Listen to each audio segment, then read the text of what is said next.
पश्चिम बंगाल की सियासत में एक बड़ा बदलाव हुआ है।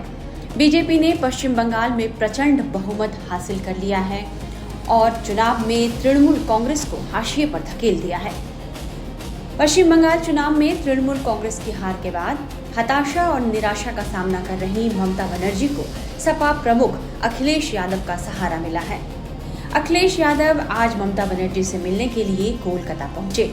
समझा जा रहा है कि बंगाल में ममता बनर्जी को सत्ता से बेदखल होने के बाद अखिलेश यादव उन्हें नैतिक समर्थन देने पहुंचे हैं।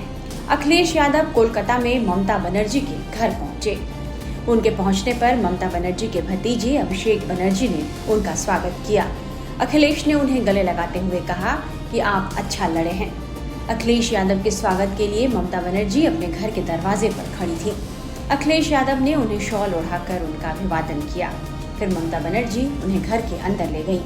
ममता और अखिलेश के बीच फिर लंबी बातचीत हुई। ममता बनर्जी से मुलाकात के बाद अखिलेश यादव ने क्या कहा, ये सुनिए।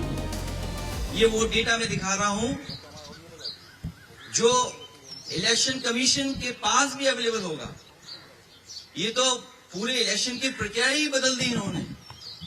और अब तो ऐसा है, बीजेपी की सरकार में इलेक्शन कमीशन से मिलकर के पहले आपको रिजल्ट मिल जाएगा, सर्टिफिकेट मिल जाएगा, उसके बाद काउंटिंग होगी, उसके बाद वोट पड़ेंगे, उसके बाद वोटर लिस्ट ठीक की जाएगी। पूरा चुनाव ही अलग कर दिया इन्होंने, पूरी चुनाव की प्रक्रिया ही बदल दी इन्होंने। और आदरणीय दीदी इनकी आंखों में खटकती हैं। आदरणीय दीदी संघर्ष करने वाली हैं, वो निराश होने वाली नहीं है।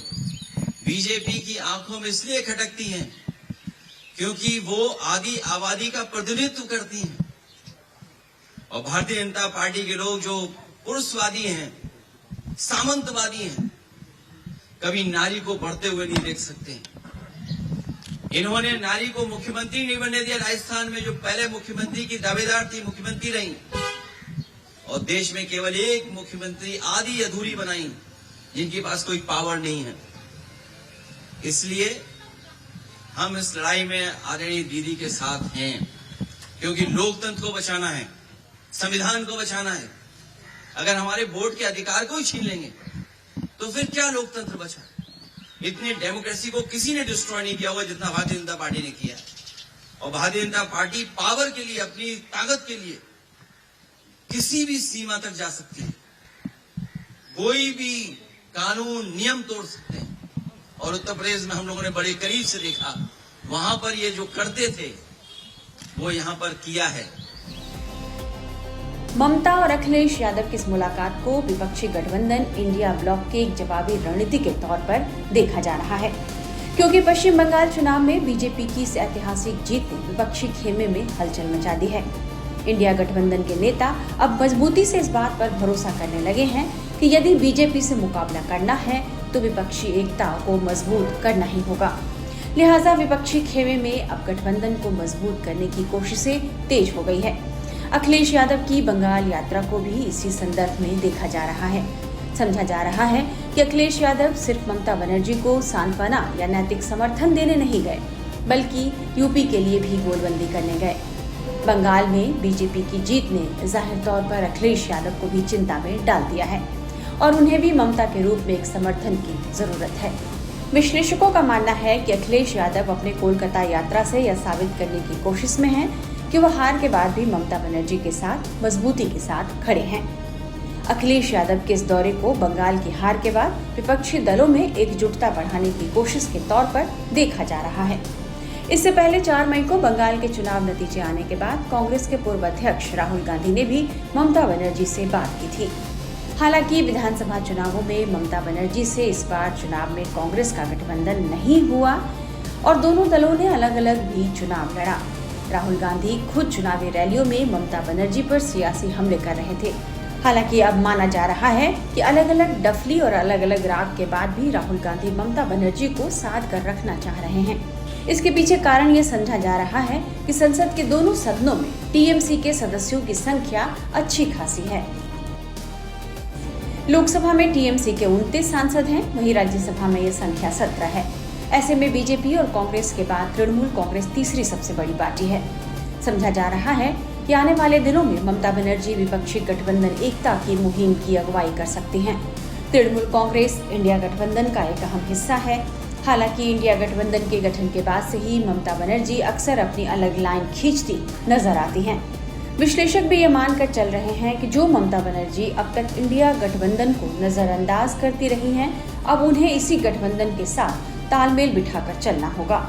ऐसा विपक्षी गठबंधन को मजबूत करने और बंगाल में अपनी प्रासंगिकता बनाए रखने के लिए यह ममता बनर्जी की सियासी मजबूरी भी है। ये वो डेटा मैं दिखा रहा हूं जो इलेक्शन कमीशन के पास भी अवेलेबल होगा। ये तो पूरे इलेक्शन की प्रक्रिया ही बदल दी इन्होंने।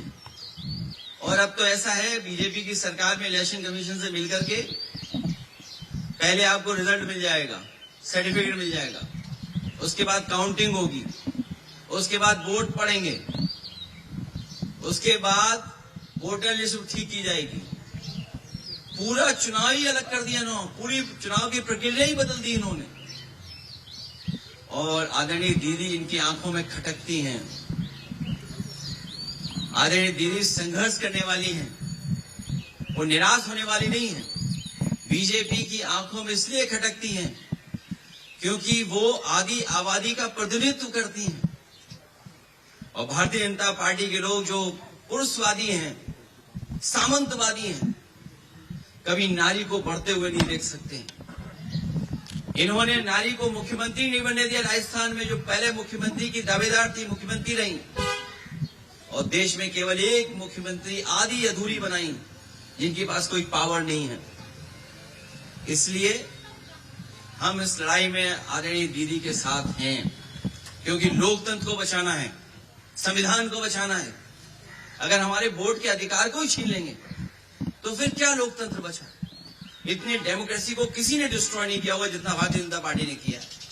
और भारतीय जनता पार्टी पावर के लिए, अपनी ताकत के लिए किसी भी सीमा तक जा सकती है, कोई भी कानून नियम तोड़ सकते हैं। और उत्तर प्रदेश में हम लोगों ने बड़े करीब से देखा, वहां पर ये जो करते थे वो यहां पर किया है। खबरों की रणभूमि में यहां शोर नहीं, सोच लड़ती है। जहां शब्द नहीं, फैक्ट्स वार करते हैं और हर सवाल खोलता है सच की नई परत।